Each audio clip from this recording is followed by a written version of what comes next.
What's up, guys? Welcome back for another round of Linux web development. Today we're going to learn about strings and string theory, but not that kind of string theory.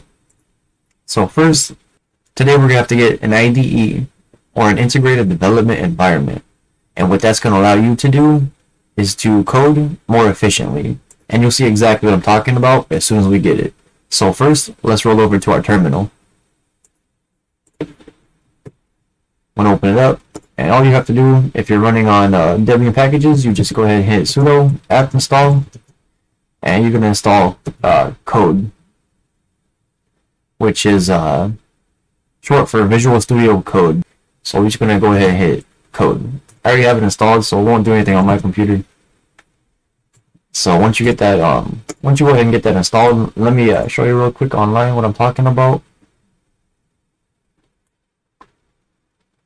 Basically, an IDE is a color-coded, formatted way of coding. It's really handy because it highlights all your keywords, your functions, regular strings, arrays. It highlights them all in different colors. But here's what you need to know: VS Code, or Microsoft Studio Visual Code. It's a free IDE. There are other ones like Atom. I don't use Atom myself. I do have it installed, but I'm not going to use it today. But it's going to be right here. You can download it from the deb package and install it from that, and that works just fine as well. Go ahead and show you what I'm talking about. So now you should have code, Visual Studio Code. Go ahead and open up a new window. And this is the screen you should get, some kind of nice welcoming screen here. And you're gonna open up your first file. Let me erase this file. Alright, so you're gonna open up the first file. Actually, before I get too far into it, let me show you a couple tweaks. First, I like to start with theming. Microsoft Visual Studio Code has a lot of really nice extensions that you can get for it. Beautify, ES7 React, Redux templates, some Git stuff. There's all kinds of really cool stuff you can actually do with this that isn't more than just a simple text editor or a notepad. And so I'm just going to go ahead and put Firefly Pro on, which is a theme. So when you come back and you're like, why does mine look different than yours? This is why, okay? There we go. Nice, beautiful, dark theme. Oh, there we go. Alright, so now I'm going to head, you can open up a folder, and you can open up whatever folder you want. I'm just going to use this new folder for now. And create your first file, which we're going to call hello world.js. Make sure you put that JS on there, so that way it knows that it's interpreting a JavaScript file. And as soon as we start writing, you'll see what I'm talking about. If you were to just leave it as like a TXT or a blank extension, it wouldn't have color coding for JavaScript. You can also put a PY for Python files, and you'll have color coding for Python style files. That's all you need to know about that. So anyways, let's start with our first string, right? We got a variable, and we'll call it my string, and it equals hello world. Right? So this right here is actually known as a string. And you've seen me already console log a couple different strings like that. Well, I'm gonna go ahead and just put the variable in here. So you can see that the contents of this variable, which is hello world the string, is now inside of this function. So it's going to go ahead and console log, and then whatever string is in this container, this variable, and in this case it's going to be hello world. So if you go ahead and hit control and tilde, which is the key right next to the 1, that 2, you'll open up a terminal, and in the terminal you can run that file. Generally, if you open the folder, terminal will already be open in this folder. If you have to cd into it, you can. But just to show you, ls, there's the file right there. So I'm going to run node, And if you haven't installed Node, I recommend you go and check out my other video that I did on how to install Node. But we're going to go ahead and run Node and hello world, and you'll see it'll console log hello world, just like that. So now you got a string. We're going to go down a workspace here. Now you got this string. And there's a couple things you can do with your string. So we're going to head and modify it right here. Now there's a method called split, and you can split it at the space by putting a space right here, and this will actually return an array. Let me make a new variable here. Variable my string mod or modified. And we'll just, instead of printing out the original string, we're going to now print out this modified string in the result so you can see it down in the terminal. So we're going to split this string, and what this is going to do is it's going to check the string, each letter, for a space, and then when it sees a space, it's going to save everything before it, and then it's going to keep going until it finds another one, and it's going to save the next one into what's called an array or a list. And well, let's run it and I'll show you. Node hello world. So now you got hello and you got comma world.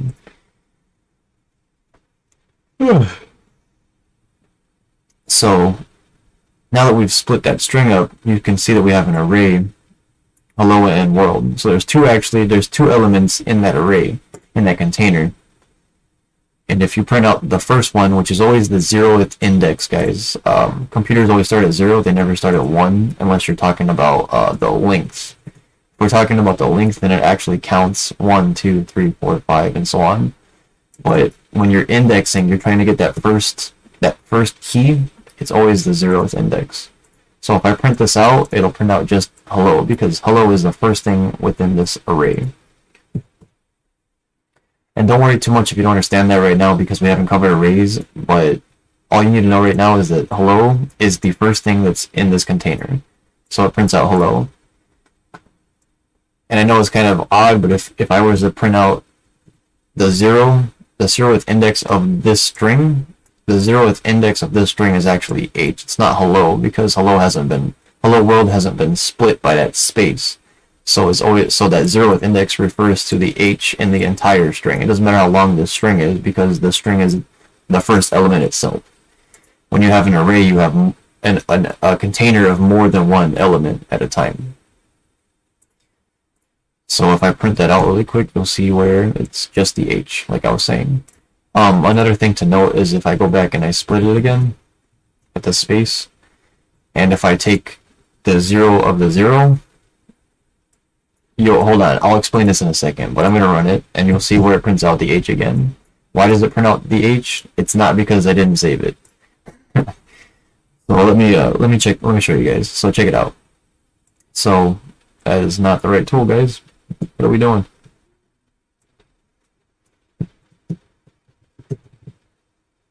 Alright, so here's our beautiful string, right? So if this is the 0th index of the string, if we break it up into, if we split it, right, so we got 0 and we got 1. If I get the 0th index of this array, then we just have hello. We only have hello. So then if I get the 0th index of hello, just this string, then h becomes that first letter, the 0th index. Now if I was to get, say we switch this to 1, and then we print that out, right? We get that W. Why is that, guys? Can you take a guess? Well, the first index of that split is now world. We're splitting it by the space, and we're getting the first index, not the 0th index, the first index, which is always the second item in that container. So we got world, and then we get the 0th key out of there, this string, which is this W. Don't worry, guys, if it doesn't make sense, when we cover arrays, it'll make more sense, but for now, I'm just trying to give you a rough idea. Anyhow, so we take this string, and we split it by the space, right here, and it becomes hello space world. If we were to say and underworld, then it'll actually split this into four different. It'll split this into hello world and underworld. It won't be just hello comma world and underworld. You know, it'll be four items. This is still the zeroth index though. So alright, I think we covered split pretty decent here. I'm gonna go ahead and simplify this again. And we're gonna simplify. We're no longer gonna split. So, I kind of skimmed over it, but I do want to explain something really quick. There's actually three different ways of writing a string. You can have a single quotation mark, you can have a double quotation mark, or you can have a tilde, which is again the key next to number one. And these are all valid strings, and you might wonder what the difference is, right? So if I was to write a conjunction in here, like cannot as can't, this is still valid. Can you see the issue already, guys? So if I was to write can't in a single quotation block, you would notice that I can't actually do that because this quotation actually closes this string, and it said the computer interprets this as a different string now, but there's no way to close it because there's a T here, and then there's an open string, but there's no way to close. There's no closing quotation mark. So you actually can't write that like that. You'd have to write it something like this for it to be valid, but then it looks wrong. So we have the double quotation for when you want to put in conjunctions, and we have a single quote when you're just writing something like I did here with hello world. And 99% of the time I use a single quote for opening and closing my strings. I don't use conjunctions that often, but they are very handy. It is worth noting. And you might be wondering, okay, well, what's the deal with this, right? The tilde quotations.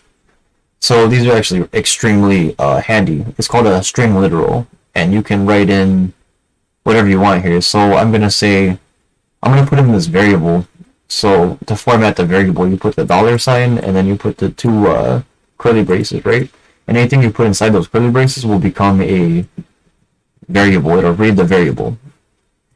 So I'm going to say my string, hello world, and you2. And then we're going to, if I display this, let me take this. We're going to put it in the console log, and you'll see what I'm talking about. So it'll say hello world and you2, because it'll interpret this string, this variable, this container right here, and you'll see the rest of it. Hello world and you2. There it is. Let me clean that up. Hello world and you2, right? So there it is. And the reason it does that is because it says whatever's in this variable, go ahead and insert it here. String literals are one of the best ways, I believe, of writing strings. And you'll get a lot into that later. But for now, all you need to know is a simple string. You can just use quotations as well. Alright, so we're going to concatenation now. Concatenation is when you have a string and you add another string to it.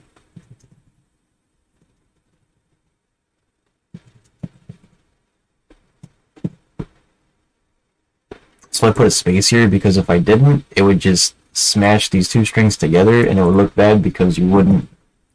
Look, watch this, guys. See that? There's no space between there. So I put that space there so that it would interpret that there's a space. You have to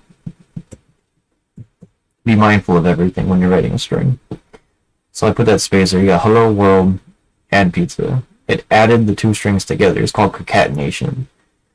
Something worth noting is that if you have a string like 22 and you try to add another string like 33 to it, generally this will be 2233. Let me find out. Yeah, see that? 2233. It didn't actually add 33 and 22 to make 55. it added 22 and 33 together, so it was 2,233, right? And the way we get around that is you would have to include a method called ParseIns, and what that does is it gets the first number. If I say like hello, it should just get that 22 and then add it maybe to 33. Now I actually had an error because I spelled it wrong. Okay, so look at that, guys. It actually got rid of hello, and it just has 22. It actually got rid of that because it parsed out that number. So if I say ParseInt over here as well, did you see that, guys? It corrected me again automatically that time. So if I do this, it should come out with 55 now. See that? It's actual. It's golden because it's a number. It's an integer. And the reason is because that this function turned this string into an actual number, and anything after the first number in here gets turned into a number as well. If you were to put something before that, then it shouldn't actually. Oh, it actually found it. Look at that. Well, like if you had a different number in here, for example, like 45, it would have an issue. See that NaN? It can't return a value from this.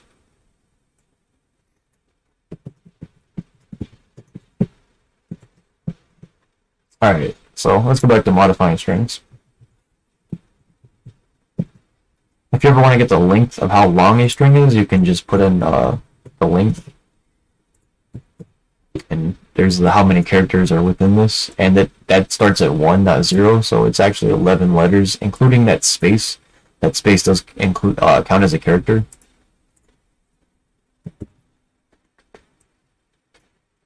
If you want to slice, you slice at a specific index, you can say we want to slice the first letter, which is the E, not the 0 letter, and then we want to slice it up to let's say the space. So we got position 1, 2, 3, 4, 5. So I'm going to put up to 5, but it won't include the 5th position. And I'm going to do the 6th one here in a second, but you'll see LO. So it sliced E to the space. It didn't include the space. It's considered non-inclusive when it doesn't include the last number. If I put a 6 here, you'll see where it actually doesn't include the W. You see that? But the space is actually there. I know you can't see it, but it is there. If I put something else here like R, then you'll see the R, right? Oh, I didn't save. Sorry. Let me run it again. There it is. But so the 7th, in this case, the 7th position would be the O. So you'll now see the W. See that? And there is the space right there to prove my point. This is considered non-inclusive. It does not include the last position. It goes up to up to, but not including this position. So it includes the 6th, but not the 7th. And I hope that makes as much sense as it sounds. Alright, so now let's go back to modifying, right? Alright, so there's also the replace method. And you can actually replace whatever you want in a string with a specific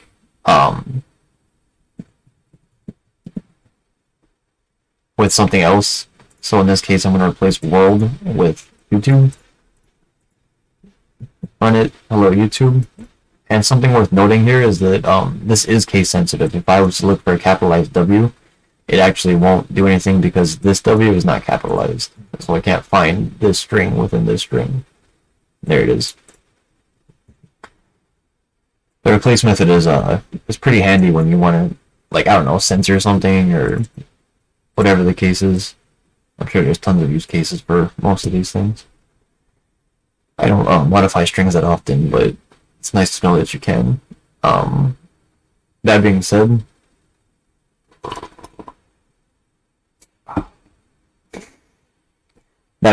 it is nice to know how to do this because recently I've been using quite a bit of this actually. The two uppercase method, it'll basically put caps lock on your whole string here. See that? Like it's yelling now. And you can do the opposite as well. You can put lowercase, and it'll lowercase the whole string. You'll see how this capital H right here actually got turned into a lowercase. I have autosave on, guys, by the way, so I'm not actually saving this a whole lot. You'll see right here where it has a circle, and then it disappears after 1, 2, 3. See? So that's why I'm kind of hesitant every now and then. Even though you can just hit Control S, by the way, or file save, but Control S is the painless way to do it, as is most cases. Alright, what else do we got? We got to uppercase, to lowercase, we got trim. Trim is a handy little function. If there's like, say you were putting in a username or a password and they put in like a whole bunch of white space for some god-awful reason, you can trim off all this white space by using the trim method. So you'll just get your nice string like this, hello world, everything, all the white space after and all the white space before will actually get removed. And if I put what happens if I put like something like ls in there? Just out of curiosity. Okay, so it trimmed out the after but not in between, and that's just simply because there's something else here. But if you were to trim that up, then you would see where you just have hello world.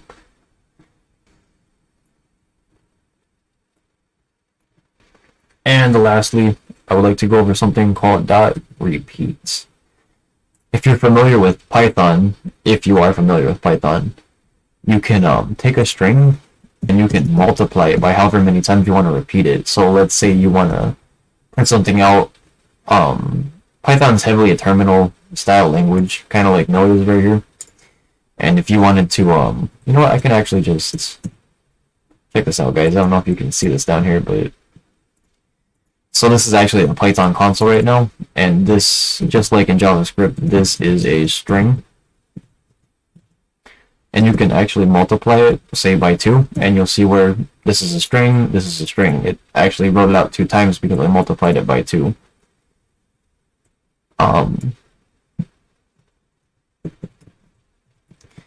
In JavaScript, you can't multiply a string by a certain number, but you can repeat it however many times you want. So we're going to say hello world, with the space there so it's not bunched up.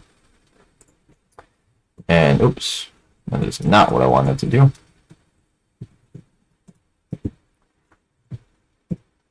So there's hello world, right? I wrote it out twice because I told it to repeat itself. Now you might be wondering, well, why would I want to do that, right? So check this out, it's actually really cool. So we're going to use a couple of our skills we learned today, combine them real quick. So I'm going to say, I'm going to put that asterisk there, and I'll repeat it, we'll say 10 times, right, when I copy this. Alright, now we got that copied, we're going to add, concatenate our string, and then we're going to concatenate the asterisk again. And this will print out a really pretty little command line. Say you want to do some like a debugging line or something where you have a message in between, but you want it to stand out from the rest of all the other stuff that's in your terminal, right? So we're going to head and run this, and there it is. You see how it's got all those asterisks, 10 times hello world, and then 10 more asterisks, without me actually having to physically write out 10 asterisks. This is really handy because you can switch it on the fly instead of having to count them out. Okay, there's 10 there, obviously. I can multiply it by 20, hit save, print it, and now there's, you know, double the amount of asterisks there, and it really stands out. Let's say you wanted to do, I know it's not practical, but let's say you wanted to do like letter A or something, and you wanted to repeat it 10 times, and then you wanted to make sure it really popped out. You could say to uppercase, and then run that, and you'll see where there's all those A's, and then maybe you have a couple spaces or something where you can space out your actual message, so it's not a whole bunch of A's right into hello world, right? But you know, there's that. So that's the repeat method. So I was checking out something on Facebook the other day. It was a community post, and they were asking about title casing. Let's say you have a string, the Lord of the Rings, right? We have a string, and we parse this from somewhere on the internet, and for some reason the guy who wrote it didn't capitalize the words. Well, it's a book title, it's a movie title. We have to capitalize each first letter in English. In the English language, we would capitalize each first letter, right? Maybe not in the of, but we would capitalize each letter, right? So now we gotta go ahead and var my book. So now we got a container on this thing, right? So how do we go about capitalizing each first letter? Well, we can't to uppercase, to lowercase. There is no dot to title case. That's not a function. So how do we go about uppercasing this? Well,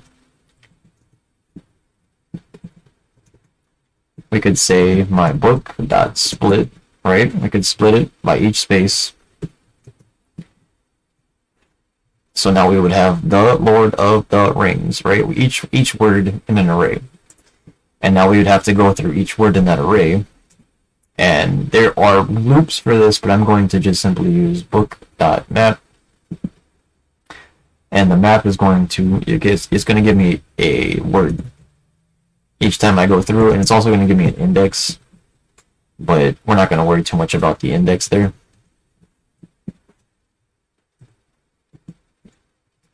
There's a little ES6 functionality there, because ES6 is the best, guys. If you're not using ES6, you gotta learn it.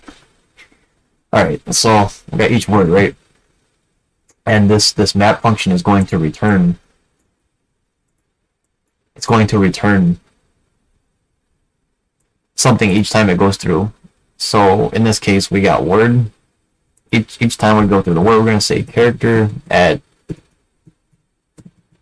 and we're going to say the 0th index, and we're going to say to uppercase. And now if I run this, what happens? Let me find out, because I'm not sure, to be honest with you. I was trying to write this in Node the other day, and for some reason it kept returning undefined, so I got to find out what's happening here. It's all about the thinking process. Okay, so this is obviously this variable, so we're gonna have to store this in a new variable. Book mapped. Alright, so we're just gonna print out mapped. Look at that, it returned undefined on all of these. Why did it do that? You know why? I think it's because it's not returning anything because of the way I wrote this function. I think if you change this into, instead of using curly braces, you use the parentheses. It's called explicit return, so it returns everything within here. So I think now if we say word.character at position 0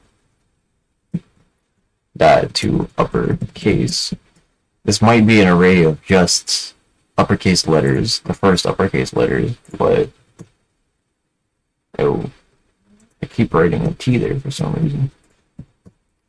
Yeah, okay, that's exactly what I thought. So once you get that, you're gonna have to take word that slight that. Ooh, you're gonna have to concatenate this with word.slice position 1 to the end. And if you're going to the end, you don't have to give it a second number there.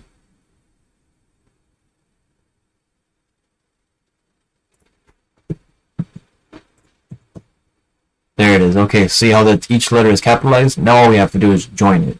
So we're going to take our new array, and we're going to just join it with a space. So each comma in that array is going to be space instead of being if you just joined it with no with just like an empty string here, you'll have all the words smashed together, and you don't want that. So we're going to give this space, and if we run this, you should see where now our book is now has a title case going on with it. So there it is, guys. We did it. And you can see where the thought process happens, you know, like you have to take each step and kind of break it down. And I know that, like, obviously the parenthesis thing wasn't that obvious, but the more you learn about ES6, the more we learn about how our code it acts when we use it, the better we'll understand. But the better our problem solving skills will be when it comes to debugging stuff like this. But when it comes to this, if you guys don't understand what's going on right here, don't worry about it. Okay, map is an array function, and we're gonna get into arrays in the next one. But don't worry too much about this right now. Okay. But all right, guys, check it out. Capitalized. Nice. All right. Well, I guess that's it for now. I mean, that's string theory, man. You guys covered it. Go ahead and practice those, and I promise it'll be more useful later in the future. I know right now this seems kind of like you're just manipulating sentences, but let's say that you pulled a big object from a database, and it had a whole bunch of words, and you wanted to filter out language, you wanted to filter out certain things, you wanted to modify things. Why would you want to modify someone's thing, right? Well,